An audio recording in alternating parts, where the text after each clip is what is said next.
It's 5 a.m. and it's bring your pet to class today. Are you excited for today, Coco? Okay. Everyone's bringing their dogs and their cats, and I'm bringing my bird. Where are you going? Also, I brought the dog home.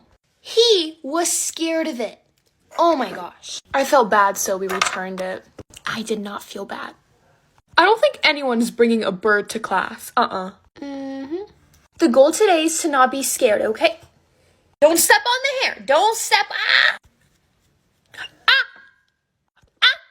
Take it. Okay, fine. Also, I said happy Ramadan last time, and I guess that's wrong.